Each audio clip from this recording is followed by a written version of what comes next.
Hey Sean, here's my latest, but I have to insert a picture because I'm on the floor and there's no possible way I can heave myself up and show it to you live on video.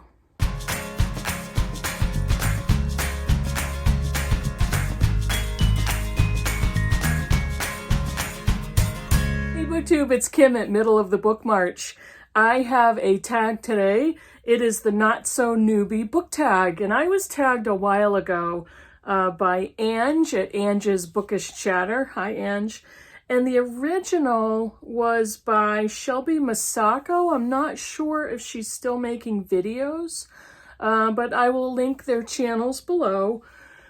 Sorry, I'm moving my tripod, but I've come to have a very ambivalent feeling towards tags, and I had a whole bunch of them in my watch later file on YouTube, and my plan was to go through them a little at a time in the tags that I was tagged in and to do them, you know, here and there. And what I noticed was some of them I deleted because they were holiday or time of the year based, and others I honestly did not have a lot of answers to. They were very specific. So I decided not to do them. If you've tagged me in something and you're still waiting, that may be why. I don't want to just add content just to do a tag if I really don't have much to say about it. So I apologize if you were wondering about that. And yeah, it's not that I'm trying to be discriminating, only because, again, I don't want to fill up BookTube with stuff that I just don't have any place in talking about. So this one I do, because I'm not so much of a newbie anymore. And let me get to the prompts and you'll see why. I believe there are 8 prompts. The last one is a tag question. Number 1, how old is your channel? My channel is about a year and a half old. I started, my first video I started long before that because I didn't have the guts to post anything. But my first video went up in December of 2019. It was almost towards the end of the year. I think it was right before Christmas. So about a year and a half. I was lurking and skulking around BookTube corners for a long time before that, 1 or 2 years, I think. So yeah, that's how old I am. Number 2, what are your favorite videos to make? Ugh, there's so many, but anything I'm excited about. And usually it's chat videos. This one is a good example. Or book hauls. I loved doing the bookshop spotlight I posted a few weeks ago on a used bookstore called The Local Bookie, because I had video footage of that store and I loved talking about it. And I was able to show you guys the books that I bought there. So that was a super fun video to do. But I love doing chatty videos, and I also really love doing my Bookish Week videos. And what I did for myself, for my own sanity, a while ago is I decided on a schedule. I was going to do a weekly wrap-up posting on Saturday, and then I was going to do a midweek video. And when I'm smart and prepared, I will film them at the same time, but it doesn't always happen. So today's video, I'm filming today. And I do that so I have a weekly wrap-up, my Bookish Week, and then in the midweek video, I could do anything I want. I could talk about whatever. I could talk about the weather. I could talk about the flowers I just planted in my front yard. I could talk about books. I could talk about something I'm angry about. I could talk about books. I could do a book haul. I could do a tag. Whatever I feel like, and I usually post that on Wednesday. I really do like doing my Bookish Week videos. Number 3, what is one piece of advice you would give to someone wanting to join BookTube?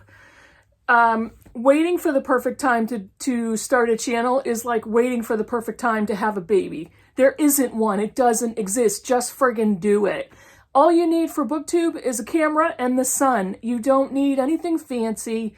I have an iPhone.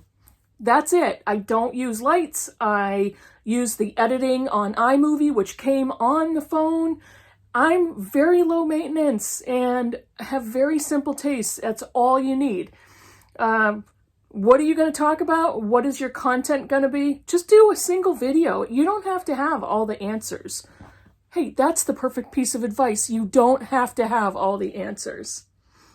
And it's supposed to be fun, so just have fun with it. Number 4, since joining, have you run into any unforeseen challenges? I already knew there were going to be some challenges going in, mostly technical and mostly my own fear of what if nobody likes me. You know, there's a small spark in me of what if nobody likes me, but most of the time I don't friggin' care. But the unforeseen challenge, what's with all the random thumbs down on my videos? I am not kidding. On almost every single one of my videos, I get at least 1 thumbs down. Why? I don't understand. I don't know. Again, I could give a shit if everybody likes me, but why are people giving a thumbs down? Is it a random bot? Is it a random electronic troll that's giving a thumbs down to every single one of my videos? And I will never forget Sean, love that man, love that Empress, but he Voxered me when I got my first video with 6 thumbs down, and I assume it was because I had some political content in there about Trump, but he like reached out to me and he said, don't worry about it, it's okay. You got 6 thumbs down and don't freak out. And he talked me through it, even though I was more like irritated and confused as to why would people bother to do that? Who cares? Anyway, and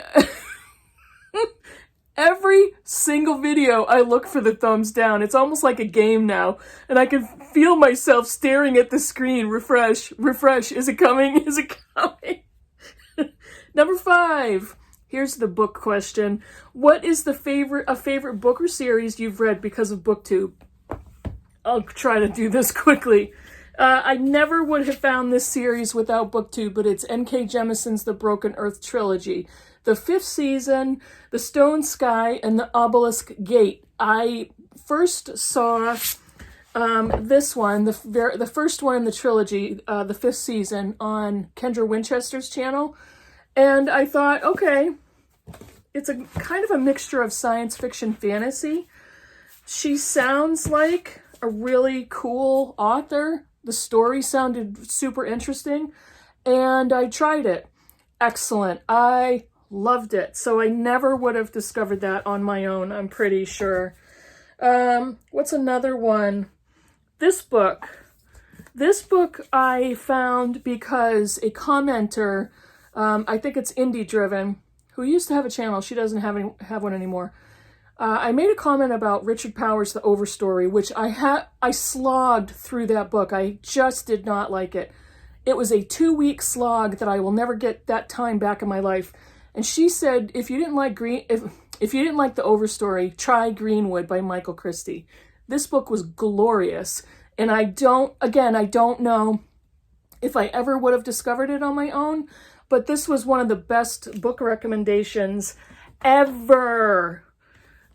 And again, on Kendra Winchester's channel, I saw Maggie O'Farrell's I Am, her memoir, 17 Brushes with Death. And at the time, I was like, I wasn't that much into memoirs at the time, but this book kept coming up on so many channels.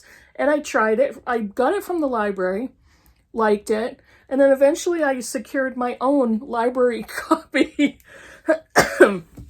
However, it was because of discovering Maggie O'Farrell that I went to a few library sales, saw some of her novels with her name on it, and I'm like, oh, I recognize that name.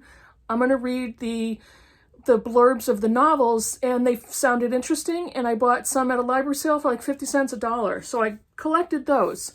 And then Hamnet came out. All I can say is the cover was what attracted me, and then this appeared like weeds all over every single BookTube channel, and finally I thought to myself, it's somehow linked to Shakespeare.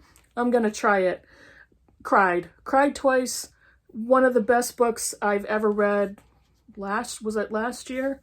Not sorry at all that I read that book. And no surprise to anyone, this is going to be a little embarrassing, but bear with me. I don't know where I saw this book for the first time.